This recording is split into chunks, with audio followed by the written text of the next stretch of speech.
ನಾನೇ ಬೇರೆ ಬಿಡಿಸ್ತಮ್ಮ. ಕೆಳಗೆ ಹೋಗೋಣ, ಕರ್ಕೊಂಡು ಹೋಗ್ತೀನಿ. ಫಸ್ಟ್ ಬಂದಿದ್ದಕ್ಕೆ ದೇವ್ರ ದರ್ಶನ ಮಾಡ್ಕೊಂಡು ಹೋಗ್ಬಿಡೋಣ.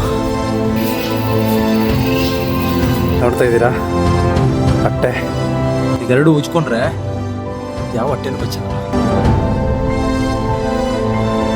ಈ ಕಲ್ಲನ್ನ ಈ ಕಲ್ಲಿಗೆ ಸಪೋರ್ಟ್ ಆಗಿ ಇಟ್ಟಿರೋದು. ಹತ್ತು ಜಮು. ಓ ಮೈ ಗಾಡ್.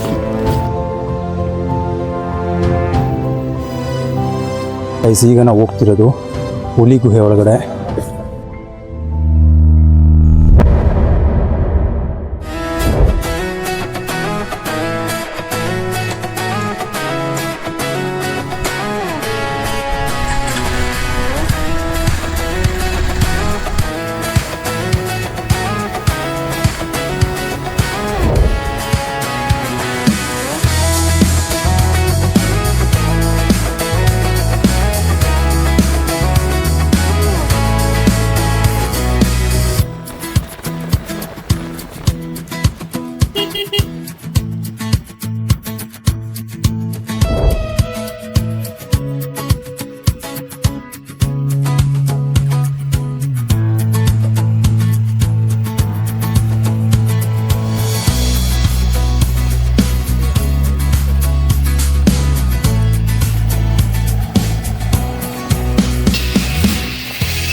ಮಳೆ ಬರ್ತಿದಲ್ಲ,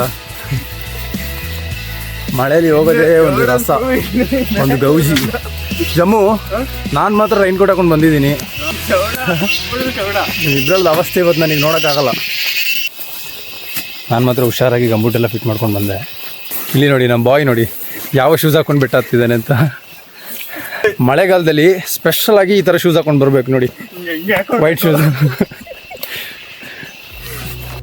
ಬೆಟ್ಟ ಇರೋದಕ್ಕಿಂತ ಮುಂಚೆ ಸಿಗೋದೆ ಈ ಪುರಾತನ ಬಿಲ್ವ ಮರ. ಶಿವನಿಗೆ ಅತ್ಯಂತ ಪ್ರಿಯವಾದ ಮರಗಳಲ್ಲಿ ಬಿಲ್ವ ಮರ ಕೂಡ ಒಂದು ಅಂತ ಹೇಳ್ತಾರೆ. ಬಿಲ್ವ ಪತ್ರ ಇಲ್ಲದೆ ಶಿವನ ಪೂಜೆ ಸಂಪೂರ್ಣ ಆಗೋದಿಲ್ಲ ಅಂತ ಭಕ್ತರು ಕೂಡ ನಂಬ್ತಾರೆ. ಈ ಮರ ಕೂಡ ಹಲವು ವರ್ಷಗಳಿಂದ ಇಲ್ಲಿಯೇ ನಿಂತು ಈ ಪವಿತ್ರ ಸ್ಥಳದ ಇತಿಹಾಸಕ್ಕೆ ಸಾಕ್ಷಿಯಾಗಿರುವಂತಿದೆ.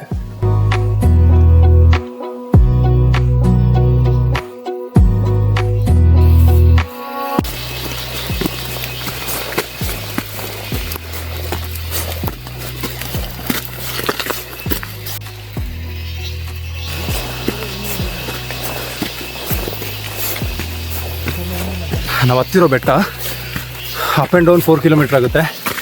ಮಳೆ ಬರ್ತಾ ಇದೆ, ಕ್ರೇಜಿ ಆಗಿದೆ ಮಾತ್ರ.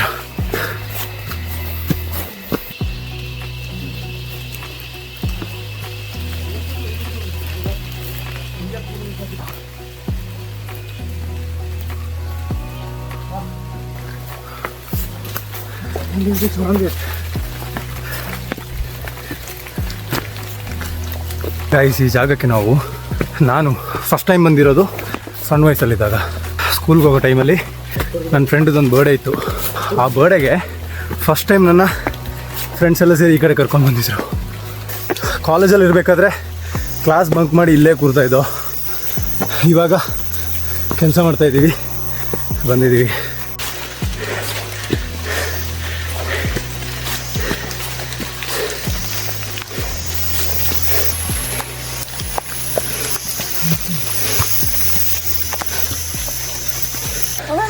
ಹತ್ತು ಜಮು, ಹತ್ತು. ವಯಸ್ಸಾಯ್ತು, ಮುದುಕಾದೆ ನೀನು. ಜೋಜೋ ಒಬ್ಬನೇ ಫುಲ್ ಫೈರ್ ಆಗಿ ಹತ್ತಾ ಇದ್ದಾನೆ.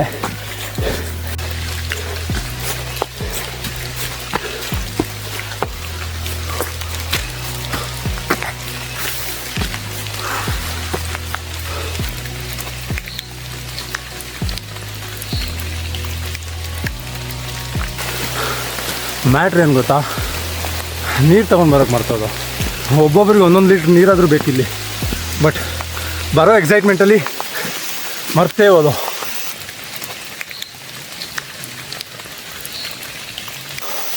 ಇಷ್ಟು ಮಳೆ ಹೊಡಿತಿದೆ, ಇದು ಬರೀ ನೀರು ಅಂದ್ಕೊಂಡ್ರಾ? ಬೆವರ್ತಾ ಇರೋದು ನಾನು ಮಳೆ ಜೊತೆ. ಕ್ರೇಜಿ. ನಾನು ಆ್ಯಕ್ಚುಲಿ ಇದನ್ನ ಸೋಲೋ ಟ್ರಿಪ್ ಪ್ಲ್ಯಾನ್ ಮಾಡಿದ್ದು. ಒಬ್ಬನೇ ಬರ್ತಾ ಇದ್ದೆ. ಬರ್ತಿರ್ಬೇಕಾದ್ರೆ ನಮ್ಮ ಏರಿಯಾದಲ್ಲಿ ಬಾಯ್ಸ್ ಸಿಕ್ಕಿದ್ರು. ಸುಮ್ಮನೆ ಹಂಗೆ ಮಾತಾಡಬೇಕಾದ್ರೆ ಕೇಳಿದೆ ಬರ್ತೀರಾ ಅಂತ. ಹೋಗೋಣ ಅಂದರು. ಮನೇಲಿ ರೈನ್ ಕೋಟ್ ಇದೆ, ಬಟ್ ಅವ್ನು ತಂದಿಲ್ಲ. ಯಾಕೋ ರೈನ್ ಕೋಟ್ ಬೇಡ ಅಂತ ಕೇಳಿದ್ದಕ್ಕೆ ಗುರು ಸಣ್ಣ ವಯಸ್ಸಲ್ಲೆಲ್ಲ ನಾವು ಹಂಗೆ ತಾನೇ ಹತ್ತಾ ಇದ್ದಿದ್ದು, ರೈನ್ ಕೋಟಲ್ಲಿ ಹತ್ತಾ ಇದ್ದು ಅಂತ ಬಂತು. ಸ್ಪಾಟ್ ಬಂತು, ತೋರಿಸ್ತೀನಿ ನೋಡಿ. ಫೈನಲಿ ಕುಂದ ಬೆಟ್ಟ ಎಂಟ್ರ್ ಆಗಿದ್ದೀವಿ. ಫಸ್ಟ್ ಟೈಮ್ ನಾನು ಮಳೆಯಲ್ಲಿ ಬರ್ತಿರೋದು. ಹಾ. ಓ ಮೈ ಗಾಡ್.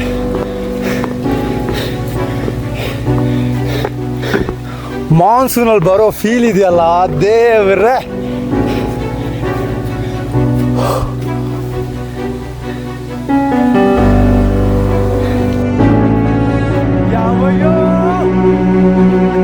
ಗೈಸ್, ಇಲ್ಲಿ ನೋಡ್ತಾ ಇದ್ದೀರಲ್ಲ, ಇದೇ ಶಿವನ ಸಣ್ಣ ಗುಡಿ. ಇದು ಕುಂದಬೆಟ್ಟದ ಮೇಲೆ ಬರುತ್ತೆ. ಟಾಪಲ್ಲಿ ನಂದಿ ಎಕ್ಸಾಕ್ಟಾಗಿ ದೇವರಿಗೆ ಮುಖ ಮಾಡ್ಕೊಂಡು ನಿಂತಿದ್ದಾರೆ. ಮುಂಚೆ ಆ ಡೋರಿಗೆ ಅಲ್ಲಿ ಕಾಣಿಸ್ತಾ ಇದೆ ನೋಡಿ, ಆ ಡೋರಿಗೆ ಬಾಗಿಲಿರಲಿಲ್ಲ, ಓಪನ್ ಇತ್ತು. ಸ್ವಲ್ಪ ಥರ್ಡ್ ಕ್ಲಾಸ್ ಜನರು ಏನು ಮಾಡಿದ್ರು ಅಂತ ಹೇಳಿದ್ರೆ, ಇಲ್ಲಿ ಬಂದು ಮೇಲ್ಗಡೆ ಎಲ್ಲ ಹೊಡೆದಾಕಿದ್ರು, ಒಳಗಡೆ ಚಪ್ಪಲೆಲ್ಲ ಎಸ್ತಿದ್ರು. ತುಂಬ ವರ್ಸ್ಟ್. ಕೆಳಗೆ ಹೋಗೋಣ, ಕರ್ಕೊಂಡು ಹೋಗ್ತೀನಿ. ಫಸ್ಟ್ ಬಂದಿದ್ದಕ್ಕೆ ದೇವ್ರ ದರ್ಶನ ಮಾಡ್ಕೊಂಡು ಹೋಗ್ಬಿಡೋಣ.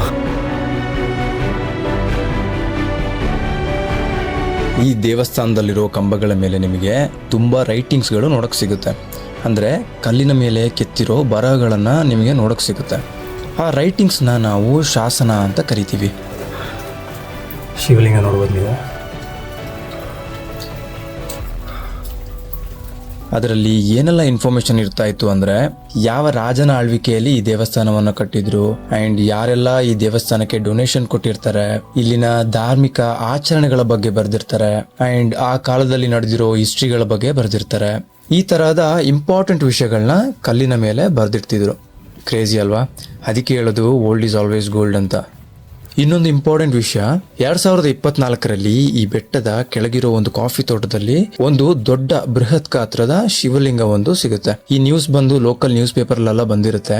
ಸೊ ಇದೆಲ್ಲ ನೋಡಿದಾಗ ನಮ್ಗೆ ಏನು ಅರ್ಥ ಆಗುತ್ತೆ ಅಂದರೆ, ಈ ಪ್ರದೇಶದಲ್ಲಿ ಎಕ್ಸ್ಪೆಷಲಿ ಈ ಬೆಟ್ಟದ ಸುತ್ತಮುತ್ತಲಿನ ಪ್ರದೇಶದಲ್ಲಿ ಜನರು ಶಿವನನ್ನ ತುಂಬಾ ಪೂಜೆ ಮಾಡ್ತಾ ಇದ್ರು ಅಂತ ಗೊತ್ತಾಗುತ್ತೆ. ಏನು ಅಟ್ಟೆ ಹತ್ತಿದೆ ಅಂತ ಗೊತ್ತಿಲ್ಲ.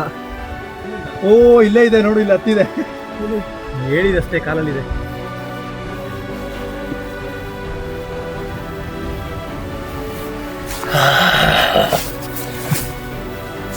ನಮ್ಮ ಪ್ರಪಂಚದಲ್ಲಿರೋ ಅದ್ಭುತವಾದ ಜೀವಿಗಳಲ್ಲಿ ಇವನು ಒಬ್ಬ. ಯಾಕೆ ಅಂತ ಹೇಳಿದ್ರೆ, ಇವನಿಗೆ 2 ಹೃದಯ ಇರುತ್ತೆ, 10 ಕಣ್ಣಿರುತ್ತೆ, 32 ಬ್ರೈನ್ ಇರುತ್ತೆ. ಇವನು ಕಚ್ಚೋದು ಯಾರಿಗೂ ಗೊತ್ತಾಗಲ್ಲ, ಪೇಯ್ನೂ ಆಗಲ್ಲ.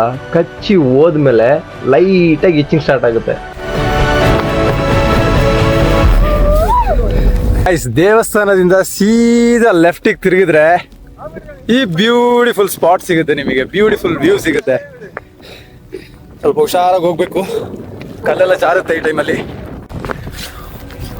ಓ ಮೈ ಗಾಡ್.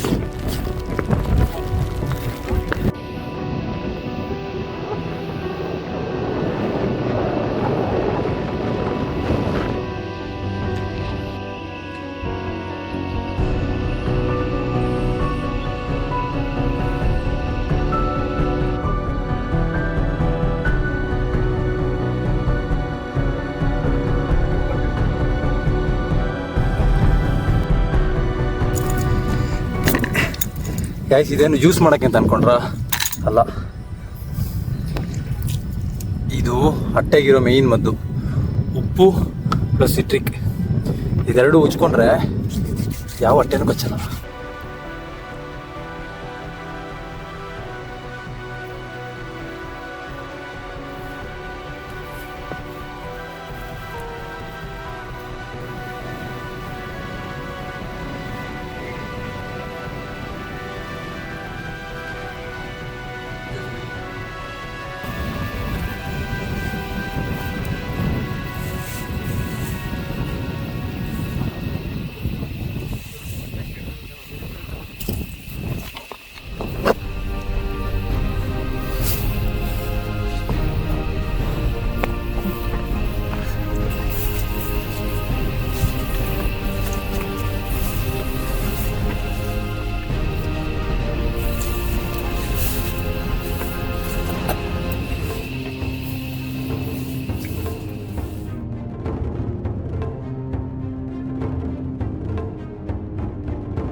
ಗೈಸ್ ಇಲ್ಲಿಂದ ನಾವು ಸೀದಾ ಹೋಗ್ತಿರೋದು ಇವಾಗ ಭೀಮನ ಕಲ್ಲಿಗೆ.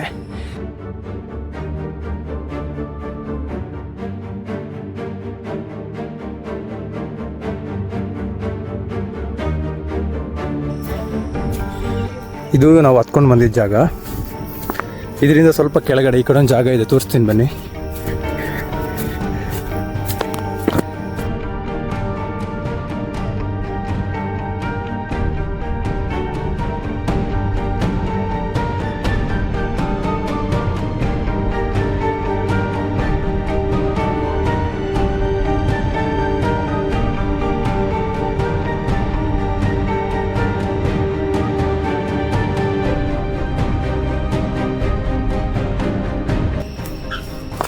ಭಯಂಕರವಾಗಿ ಜಾರತ್ತೆ, ಇಲ್ಲಿ ಹುಷಾರಾಗಿ ಹೋಗ್ಬೇಕು.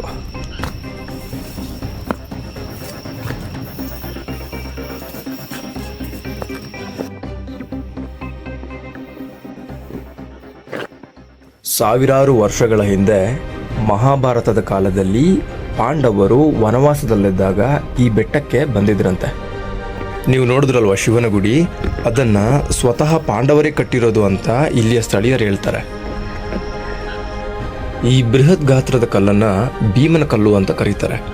ಯಾಕೆ ಅಂತ ಹೇಳಿದ್ರೆ, ಒಬ್ಬ ಋಷಿ ಈ ಜಾಗದಲ್ಲಿ ಕೂತ್ಕೊಂಡು ತಪಸ್ ಮಾಡ್ತಿರುವಾಗ ಮೇಲಿಂದ ಈ ಬಂಡೆಕಲ್ಲು ಉಳ್ಕೊಂಡು ಬಂದು ಇನ್ನೇನು ಆ ಋಷಿ ಮೇಲೆ ಬೀಳಬೇಕು, ಅಷ್ಟರಲ್ಲಿ ಭೀಮ ತನ್ನ ಎಡಗೈಯಿಂದ ಈ ಕಲ್ಲನ್ನು ಸ್ಟಾಪ್ ಮಾಡಿ ತಡೆದು ನಿಲ್ಲಿಸ್ತಾನೆ. ತನ್ನ ಬಲಗೈನ ಕೇವಲ 2 ಬೆರಳನ್ನು ಇಲ್ಲಿಗೆ ಸಪೋರ್ಟ್ ಕೊಟ್ಟು ಪಕ್ಕದಲ್ಲಿರೋ ಈ ಸಣ್ಣ ಕಲ್ಲನ್ನು ಈ ಬಂಡೆ ಕೆಳಗೆ ಸಪೋರ್ಟ್ ಆಗಿ ಇಡ್ತಾನಂತೆ. ಇಲ್ಲಿರೋ ಬೆರಳಿನ ಗುರುತು, ಈ ಕಲ್ಲು ನಿಂತಿರೋ ಪೊಸಿಷನ್ ಎಲ್ಲ ನೋಡಿದ್ರೆ ಯಾರಿಗಾದ್ರೂ 1 ಸೆಕೆಂಡ್ ಭೀಮ ಕಣ್ಮುಂದನೇ ಬಂದು ಹೋಗ್ತಾನೆ. ಸಿಂಪಲ್ ಆಗಿ ಹೇಳ್ಬೇಕು ಅಂದರೆ, ಭೀಮ ಎಷ್ಟು ಶಕ್ತಿಶಾಲಿಯಾಗಿದ್ದ ಅನ್ನೋದು ಈ ಕತೆ ನಮಗೆ ಹೇಳುತ್ತೆ.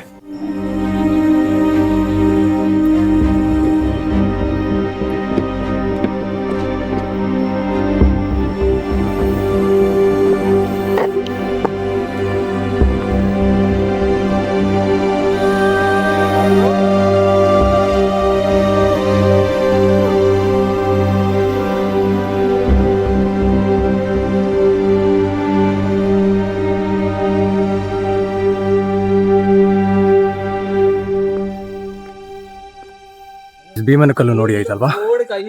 ಇನ್ನೊಂದು ಹುಲಿ ಗುಹೆ ಇದೆ ಇಲ್ಲಿ, ಇದು ಮಿಸ್ ಮಾಡಬಾರ್ದು ನೀವು ಬಂದರೆ ಈ ಕಡೆಗೆ. ಇವಾಗ ಹೋಗ್ತಿರೋದು ಅದೇ ಹುಲಿ ಗುಹೆಗೆ. ಹುಲಿ ಗುಹೆ ಅಂತ ಯಾಕೆ ಕರಿತೀವಿ ಅಂದರೆ, ಮುಂಚೆ ಅಲ್ಲಿ ಹುಲಿ ಇತ್ತು, ಅದಕ್ಕೆ. ಇವಾಗಿಲ್ಲ.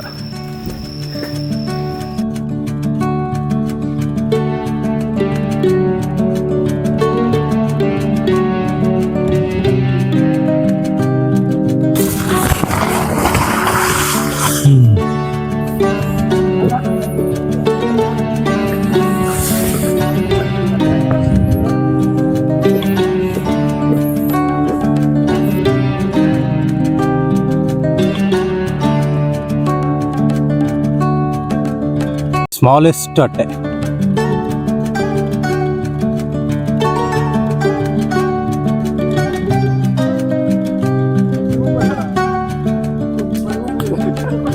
ಸ್ವಾಗತ ಸುಸ್ವಾಗತ ಹುಲಿ ಗುಹೆಗೆ.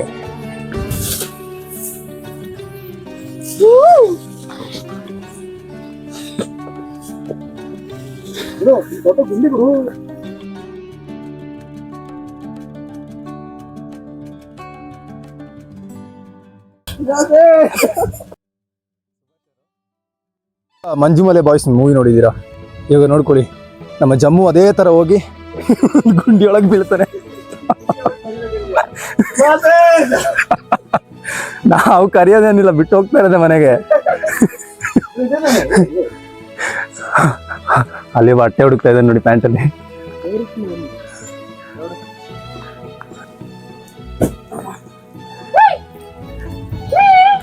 ಹುಲಿ ಇದೆಯಾ ನೋಡಿ ಬಾ. ನಡಿ ನಡಿ ನಡಿಯೋ.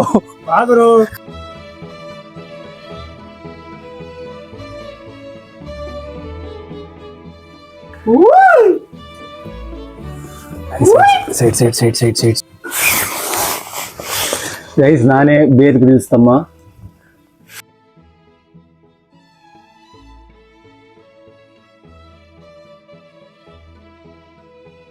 ಓ ಮೈ ಗಾಡ್ ಹೋಗೋಣ ಯಾಕೋ ಎದುರ್ತೀರಾ?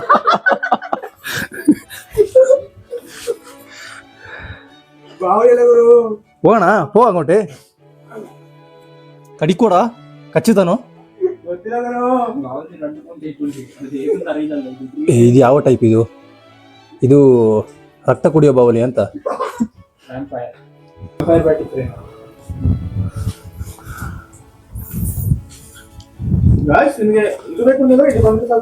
ಯಾವ್ದು ಬೇಕು ಅಂತ? ಬಾವಲಿ ಇಲ್ಲ ನಿಪಾ ವೈರಸ. ಗೈಸ್ ನಮ್ಮ ಬ್ಯಾಡ್ ಲಕ್ ಟಾರ್ಚ್ ತಂದಿದ್ದು ಅದನ್ನು ಇವಾಗ ಕತ್ತಾ ಇಲ್ಲ.